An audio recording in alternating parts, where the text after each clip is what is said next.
Broadcast live.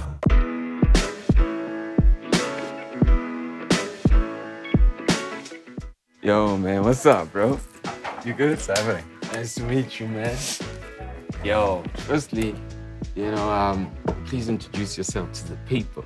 Okay, Sean Oakley, aka Damn Vandal, graffiti artist, illustrator, designer, dabbling in a bit of NFT stuff now. I see. Yeah, I saw. 21-year background, basically. Yeah. And from Durban. Now, you know, one thing I saw about you is that you are able to kind of balance or at least you got the business mixed with the art, right? Because I saw some of your posts. I'm like, all right, this guy's already jumping on NFTs already. You know what I mean? What has been the importance of literally being able to consistently do your craft by actually being able to be business-minded at the same time? I think I studied in marketing. That's what I did. I got a BA degree in that. So I think that kind of background gave me the sort of insight into running my passion as a business. And also just having people around me that are always business-minded and wanting to progress and to push boundaries. So I think that helps a lot in me growing as an artist. And I think now having these platforms to use for myself and having so-called time to do some cool stuff, I think that really helps in terms of going forward with ideas. I always say, you know, I don't know if that's the right English word, but hopefully you will correct me, right? I've heard of pathological liars, but I've also heard of just pathology. It's like things are passed through generations. Yeah. That's a thing, right? Yeah, I suppose it is, yeah. Imagine being called a pathological liar. Like you got it from your father, your grandfather, your great-grand, you know what I mean? Yeah, sure. But I also saw that your father is an architect. So he was actually a fine artist. He was studying fine arts at school, and then the whole filming industry came about, and he decided to jump ship and start that because no one was doing it.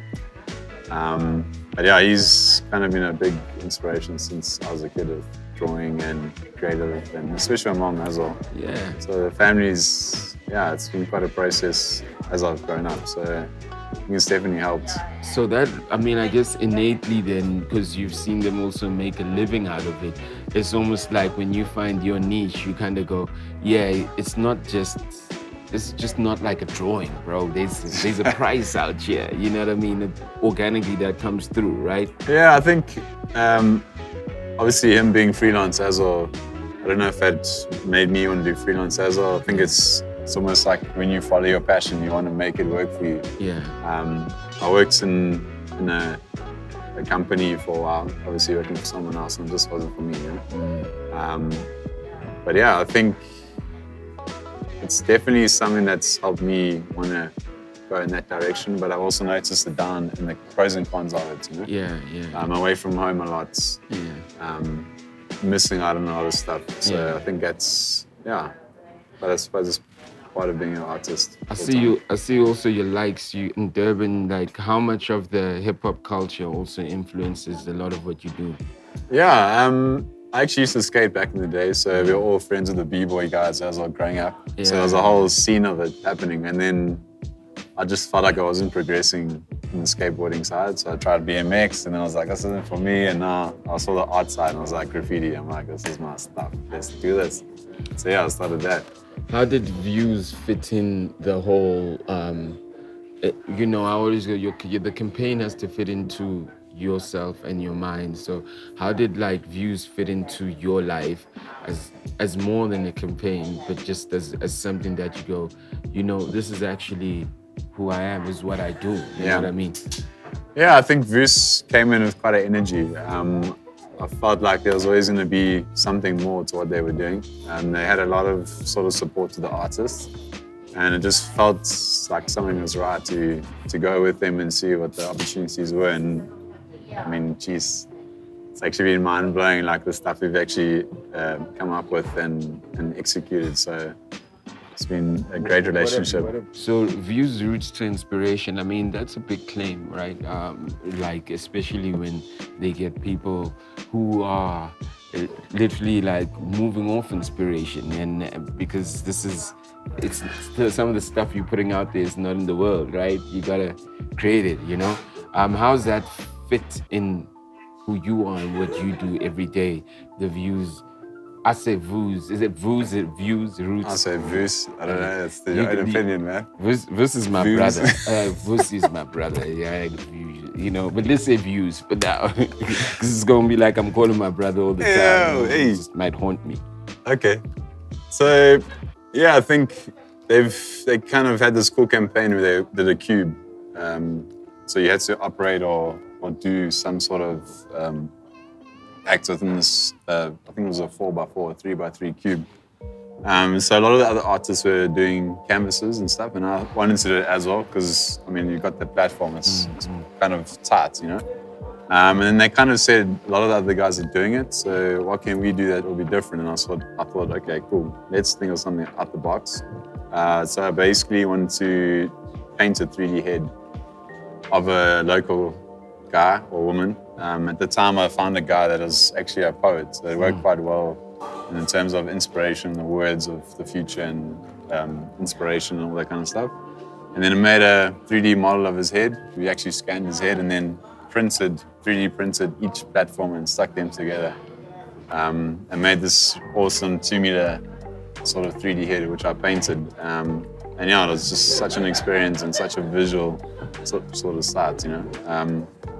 But yeah, I mean, that bringing in everything back to the inspiration, using words, patterns that I see every day. How important is it to work, because you work with a lot of brands also, how important is it for you to literally work with things that like by default you would have done, but yo, I'm getting paid for this one, or there's a collaboration, or I'm building a relationship with other people who don't have the skills that I have? How important is it for you and how do you make those decisions? So I'm not too fussy, eh? I know some artists won't work with companies because of their own opinions and religions and whatever, but I kind of choose projects that I know will add to my artistic sort of venture or future. I think doing stuff that's getting pushed out the box all the time is what keeps me inspired and keeps me going. So always wanting to do something that other people aren't doing, like spraying the cars that I have, making the 3D heads, just doing things that make other people keen and inspired to also create and come up with their own ideas and just to push all the time. Before Kyle crashed his car, you painted, you literally, I don't know if it's the word, spray painted, graffiti his car, and you kind of used Mam Esther Matlang's in like, did you get permission for that?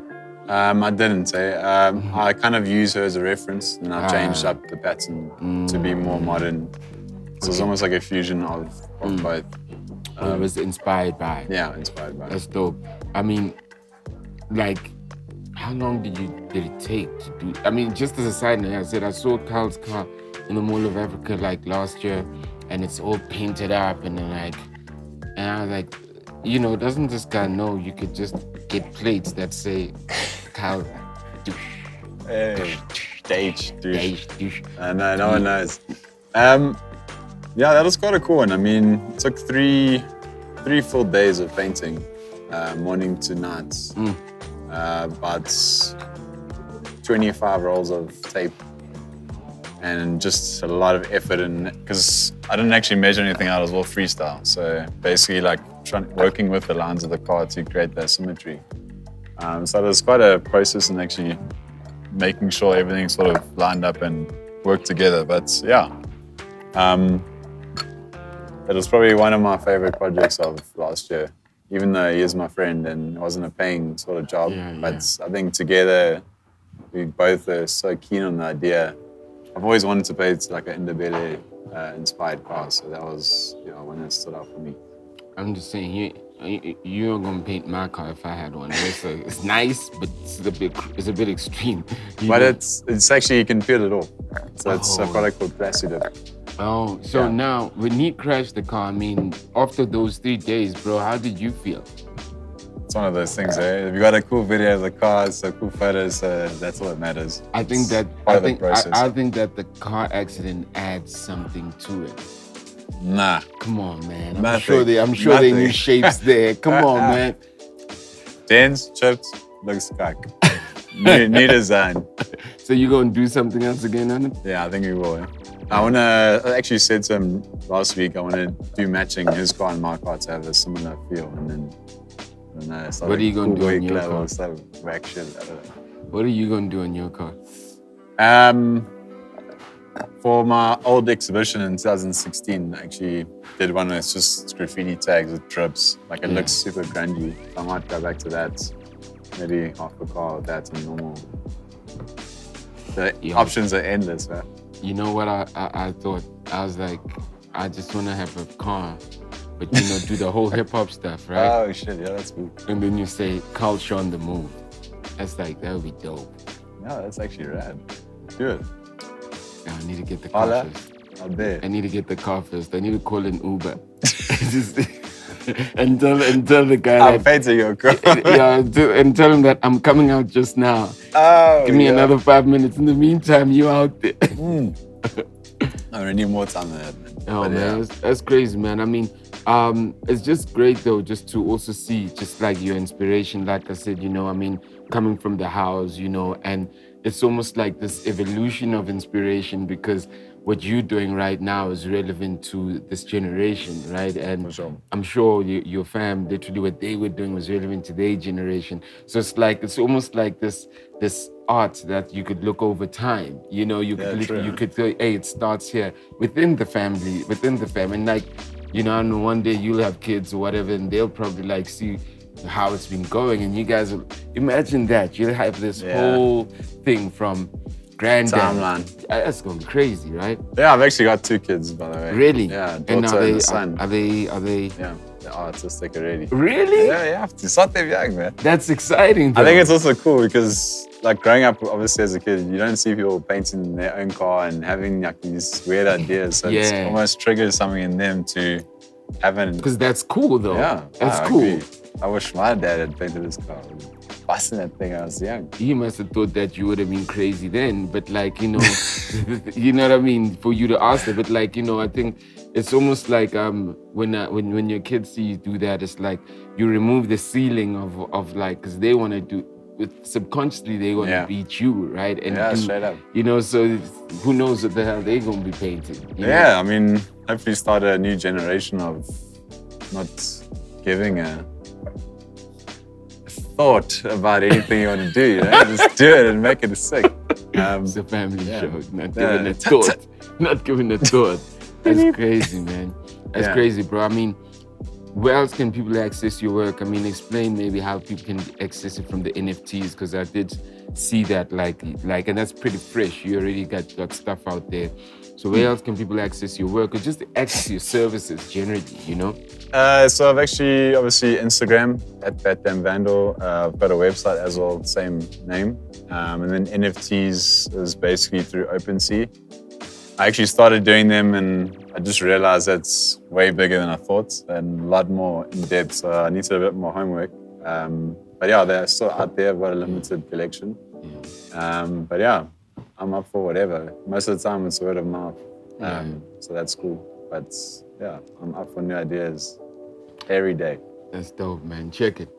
Check out your page, you know, go check out the page. It's at that damn Vandal, right? Yeah. I was about to ask where that name came from, but doing graffiti, I can guess. Yeah, my wife actually gave it to me. For real? Yeah, you're like a nuisance. I was putting up a sticker and she's like, oh, you damn Vandal. And I was like, that's so cool, David. That's that shit. That's dope, that's dope. Yo, man, shout out, man. Keep doing what you're doing. Thanks, man. And I only got familiar with your work through views, and I went through the page and you can already see, I'm just like, yo, okay, there's a lot of inspiration there, and I can see how you connected with the brand, do what you're doing, and I know we're gonna connect also. Let's go. I'm ready.